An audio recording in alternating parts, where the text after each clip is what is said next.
Hi, it's Tom, VK3 FTOM.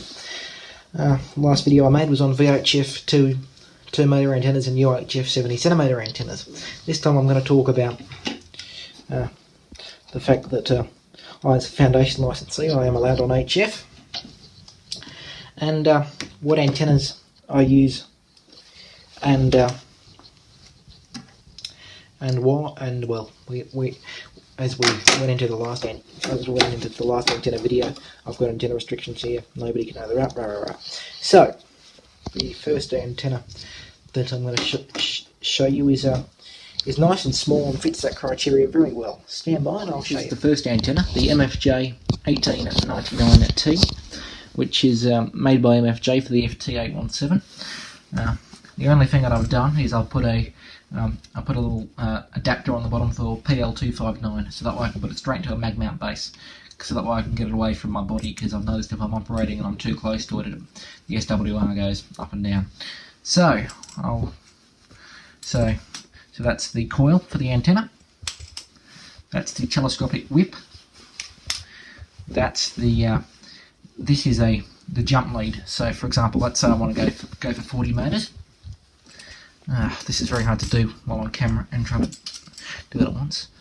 So for example, let's say I want to go on 40. What I'd do is I'd tap the antenna for 40 meters by simply going here. It's a lot harder to do this on camera. And then I'd take that down there, and then you tapped for 40 meters, like so. So yeah, this antenna is an absolute compromise. The MFJ claim it will work on 80 meters, and I've never got it to resonate. Well, let me rephrase that. I've got it to resonate, but it's essentially a radiating dummy load on 80. It's okay on 40, but it's very inefficient. But again, it comes down to antenna restrictions, time, and I'm going to be on the air. Like let's say I only want to be on 40 or 15 or 10 for a couple of hours. I don't want to spend all my days sitting there going. I don't want to spend all day putting up an antenna just to make 2 or 3 contacts. So that's where this antenna comes in. As you can see, counterpoise wire. This antenna will not resonate without a counterpoise. That's just my spool of counterpoise wire. But yes, this antenna, I don't know how much I have to beat this. It will not radiate without a counterpoise. Anyway, I'll set it up and I'll be back. Cheers, 7 Freeze. Tom, VK3 FTOM. I was wondering what the antenna looks like set up. There's my counterpoise, and there's the antenna set up. So yeah, it's a good antenna. It's very small. Yes, it's not very efficient, but it does the job. This is a wire dipole antenna. This is another one of my HF antennas. So I do have a balun to go between the two ends. I'll be honest, I don't use this very often. I mainly use it for things like contests and things like contests, and yeah, or when there's a DXpedition on the air that I want to get. But otherwise, I don't see the point in putting up a dipole for 40 meters. Yeah.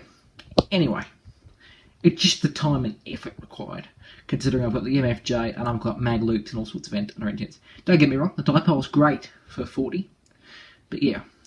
But yes, this will only do 40. It won't do. I don't think it will do. No, it does 15. It does 15, 40. I think 10, but it won't go down to 80 meters. But yes, but as I said, unless it's a contest or some big event or a DXpedition, I don't bother, just because it's really not worth my effort. So yeah, we'll move on to the other antenna now. Cheers. It's Tom, VK3 FTOM. This is the antenna of mine which I probably use the most. It's my interpretation of the K1 YPP homebrew mag loop.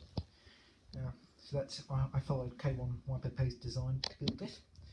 It's a mag loop which goes between 40 and 10, no problems at all, with a trombone capacitor down the bottom. Yeah, 40 through 10 is what this works on. Very nice antenna. And the reason why I use this antenna the most out of all my HF antennas is it has the benefit of being reasonably efficient, without being like the MFJ NT99T, where yes, it will radiate and you can make contacts, but it's a challenge. This antenna is a lot more efficient than that, and it's not as hard as a dipole to put up, because this, you just tune it up, you're on the air. Rather, the dipole, if you're on the air, the dipole takes probably 15 minutes to pull it down. This takes literally just moving up the trombone capacitor and putting it away. That's why I like this antenna. It's efficient, but it's efficient but quick to put up. It's efficient but quick to put up. Unlike with the MFJ, where yes, it's super quick to put up, but it's nowhere near as efficient. That's why I like this antenna. Anyway, if you're interested in the design, Google K1YPP. Cheers.